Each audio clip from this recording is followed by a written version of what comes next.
Assalamualaikum warahmatullahi wabarakatuh.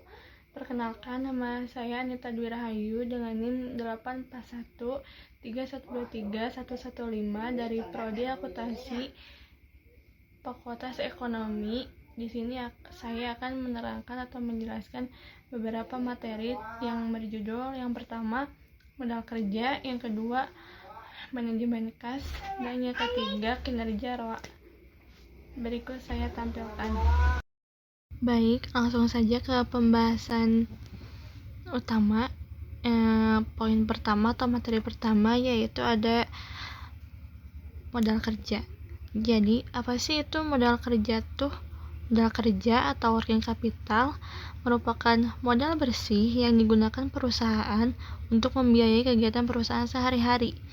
Modal kerja muasalnya dari perhitungan selisih di antara aktiva lancar dan hutang lancar. Jumlah modal kerja yang dibutuhkan bervariasi menurut industri, ukuran perusahaan, dan profil risiko. Industri dengan siklus produksi yang lebih panjang memerlukan modal kerja yang lebih tinggi karena perputaran inventaris yang lebih lambat.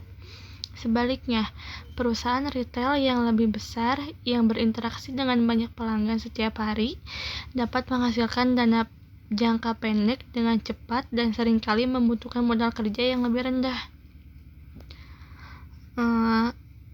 Ada pula modal kerja menurut para ahli, yaitu salah satunya ada menurut Eugene F. Brigham dan Joel F. Houston yang menurut beliau modal kerja adalah investasi sebuah perusahaan pada aktiva-aktiva jangka pendek seperti kas, sekuritas, persediaan, dan piutang. Poin selanjutnya yaitu ada terminologi modal kerja. Dibagi menjadi beberapa bagian. Yang pertama, modal kerja bruto. Secara sederhana mengacu pada aset lancar yang digunakan dalam operasi. Yang kedua ada modal kerja neto atau bersih. Aset lancar dikurangi kewajiban atau hutang lancar. Selisih antara aset lancar dan kewajiban lancar ini mencerminkan likuiditas perusahaan dalam jangka pendek. Yang ketiga yaitu ada modal kerja operasi bersih. Aset lancar dikurangi kewajiban lancar yang tidak dikenakan biaya atau bunga. Terminologi yang selanjutnya yaitu ada siklus konversi kas. Berapa lama dana terikat dalam modal kerja atau berapa lama waktu antara pembayaran untuk modal kerja dan penagihan kas dari penjualan modal tersebut. Poin selanjutnya yaitu ada konsep modal kerja. Konsep yang pertama yaitu ada konsep kuantitatif. Pendekatan ini berfokus pada jumlah atau besaran modal kerja yang tersedia. Modal kerja dihitung sebagai total aset lancar yang dimiliki perusahaan. Dengan kata lain, modal kerja dilihat dari seberapa besar aset lancar perusahaan yang dapat digunakan untuk membiayai operasi sehari-hari. Modal kerja kuantitatif ini cenderung menyoroti jumlah dana yang dimiliki perusahaan untuk operasional, tanpa memperhitungkan kewajiban lancar yang harus segera dibayarkan. Konsep ini disebut juga sebagai model kerja bruto atau gross working capital.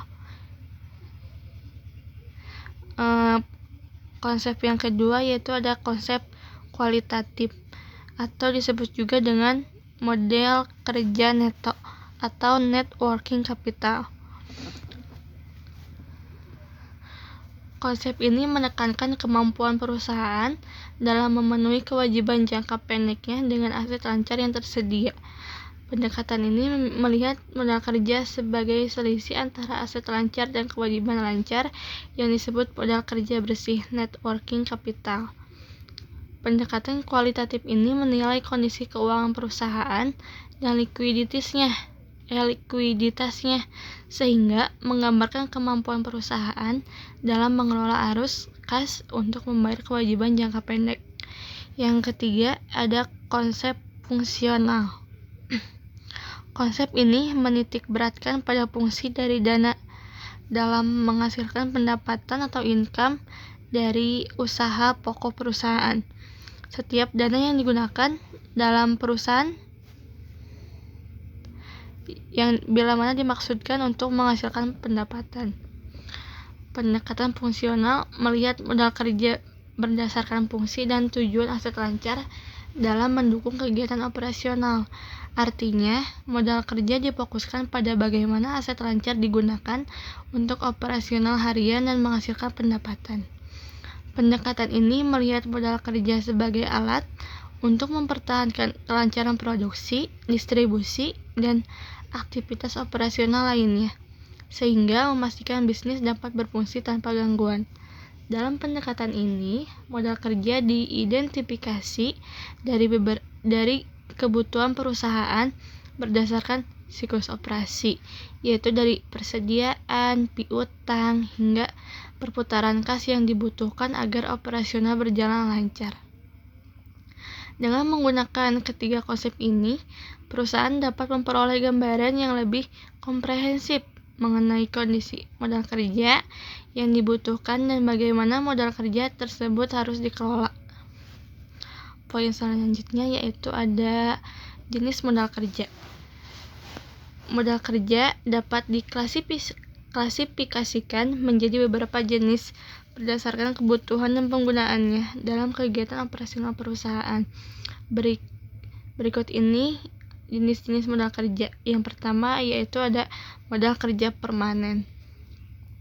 Disebut juga sebagai modal kerja tetap. Ini adalah jumlah minimum modal kerja yang harus selalu tersedia untuk menjaga agar kegiatan operasional dasar perusahaan tetap berjalan lancar. Modal kerja permanen tidak berubah meskipun ada fluktuasi dalam volume produksi atau penjualan. Modal kerja permanen terdiri dari yang pertama, modal kerja primer, yaitu jumlah modal kerja minimum yang harus ada pada perusahaan untuk menjamin kontinuitas usaha. Yang kedua, yaitu ada modal kerja normal, yaitu jumlah modal kerja yang diperlukan untuk menyelenggarakan kas perusahaan. Jenis modal kerja selanjutnya yaitu ada modal kerja variabel atau variable working capital. Disebut sebagai modal kerja sementara atau musiman. Ini adalah modal kerja tambahan yang diperlukan untuk memenuhi kebutuhan operasional yang sifatnya sementara atau karena adanya peningkatan volume kegiatan. Biasanya modal kerja variabel ini dibutuhkan ketika ada peningkatan permintaan produk, misalnya selama musim tertentu atau pada periode penjualan yang tinggi. Modal kerja variabel ini terbagi menjadi beberapa modal kerja. Yang pertama yaitu modal kerja musiman. Modal kerja yang jumlahnya berubah-berubah karena pengaruh fluktuasi musim. Yang kedua yaitu modal kerja siklis, yaitu modal kerja yang jumlahnya berubah-berubah karena fluktuasi konjunktur. Yang ketiga yaitu modal kerja darurat, yaitu modal kerja yang jumlahnya berubah-berubah karena adanya keadaan darurat yang tidak diketahui atau diduga sebelumnya. Poin selanjutnya yaitu ada menentukan kebutuhan modal kerja. Bagaimana sih menentukan kebutuhan modal kerja, yaitu besarnya modal kerja yang bersifat permanen maupun variabel perlu ditentukan dengan baik agar efektif dan efisien. Terdapat dua metode untuk menentukan kebutuhan modal kerja.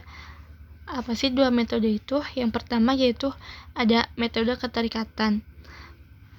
Yang perlu diperhatikan dalam metode keterikatan ini ada dua faktor yang mempengaruhinya.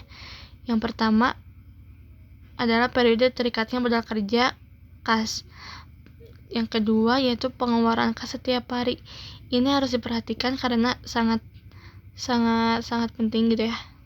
Yang kedua yaitu ada metode perputaran modal kerja yang ditentukan oleh periode perputaran elemen modal kerja, yaitu perputaran kas, perputaran piutang usaha, dan perputaran persediaan. Poin selanjutnya yaitu ada manajemen kas. Manajemen kas, apa sih manajemen kas itu? Manajemen kas yaitu sistem pengelolaan kas perusahaan yang tujuannya agar tersedia kas yang memadai. Dalam hal ini, memadai yang dimaksud adalah kas yang tidak terlalu banyak tetapi juga tidak terlalu sedikit. Kas juga yaitu salah satu bagian dari aktiva lancar yang paling likuid sehingga besar segera digunakan perusahaan yang sifatnya langsung. Poin selanjutnya yaitu ada fungsi kas.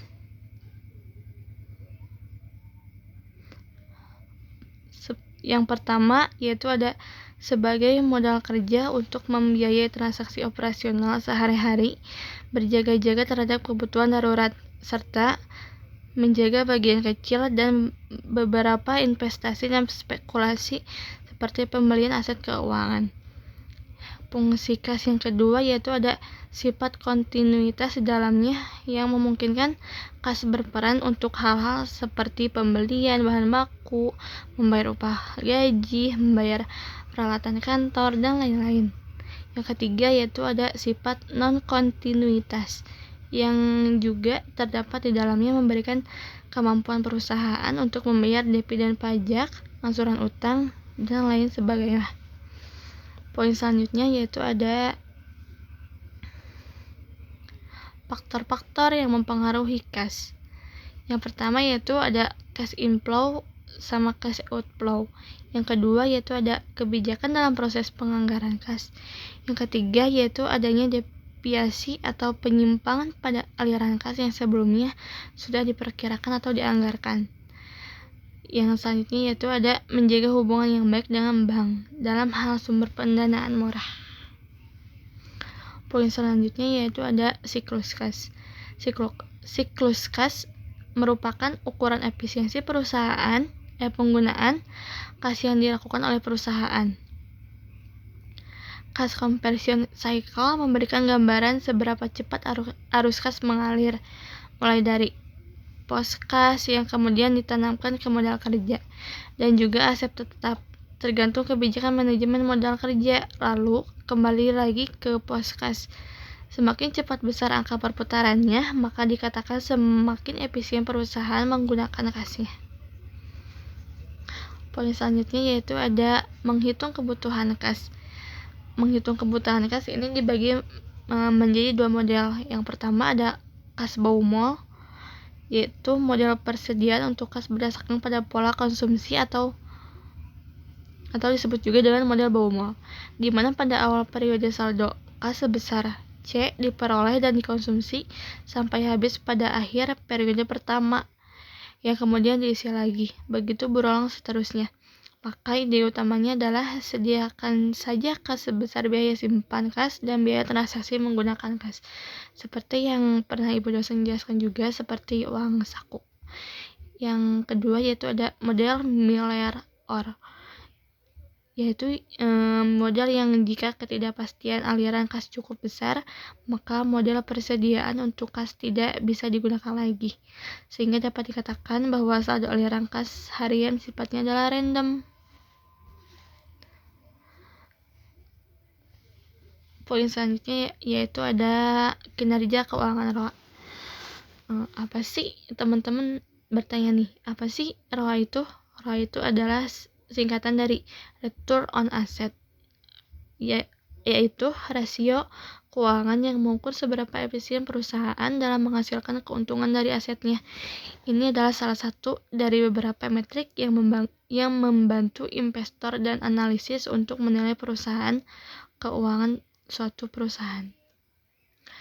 ROA juga memberikan gambaran seberapa efisien manajemen perusahaan dalam menggunakan aset untuk menciptakan laba. Rasio ini sangat berguna bagi investor dan manajemen untuk menilai profitabilitas perusahaan terkait dengan asetnya. Poin selanjutnya yang akan dibahas dalam ROA yaitu ada manfaat dan rumus. Yang pertama, apa sih manfaat ROA itu? Yang pertama, untuk mengukur efisiensi penggunaan aset. ROA memberikan gambaran tentang seberapa efisien perusahaan dalam menggunakan asetnya untuk menghasilkan laba.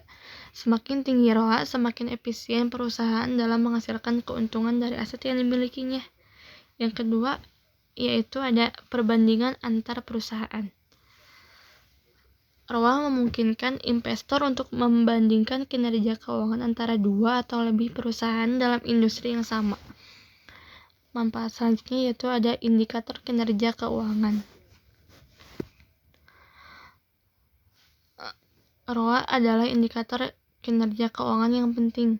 Perubahan dalam ROA dari waktu ke waktu dapat memberikan wawasan tentang bagaimana kinerja perusahaan berubah dari satu periode ke periode berikutnya. Manfaat selanjutnya adalah mengukur kinerja manajemen. Manfaat selanjutnya pengambilan keputusan investasi. Yang selanjutnya mengukur kinerja aset strategis, dan yang terakhir yaitu perencanaan memonitor kinerja keuangan. Sedangkan rumus ROA yaitu ROA laba bersih dibagi atau per total aset dikali 100. Laba bersih di sini adalah keuntungan bersih setelah pajak yang diperoleh perusahaan dalam periode tertentu. Sedangkan total aset adalah jumlah seluruh aset yang dimiliki perusahaan dalam periode yang sama. Poin selanjutnya itu berbagai macam unsur pembentuk ROA, yaitu ada keuntungan atau laba yang merupakan kenaikan ekuitas suatu perusahaan dari insidentil yang berasal dari investasi atau pendapatan oleh pemilik bisnis. Unsur yang kedua yaitu ada kerugian. Kerugian itu merupakan penurunan ekuitas perusahaan dari insidentil yang disebabkan oleh beban atau distribusi terhadap pemilik bisnis. Unsur yang ketiga yaitu ada pendapatan.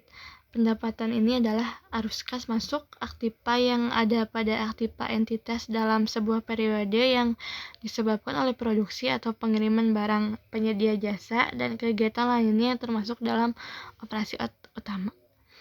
Unsur yang terakhir yaitu ada beban. Beban dalam ROA adalah arus keluar dalam aktiva suatu entitas dalam sebuah periode yang disebabkan karena produksi atau pengiriman barang, penyedia jasa perusahaan, dan kegiatan lainnya termasuk bagian dari operasi utama. Poin selanjutnya yaitu ada contoh soal, yaitu sebuah perusahaan. Soalnya yaitu sebuah perusahaan yang menjual peralatan elektronik, perusahaan E akan menghitung nilai ROA-nya pada periode tahun 2022.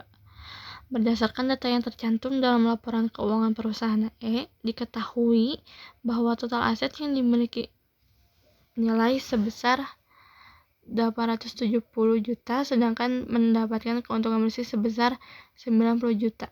Hitunglah nilai ROA berdasarkan data laporan perusahaan E tahun 2022.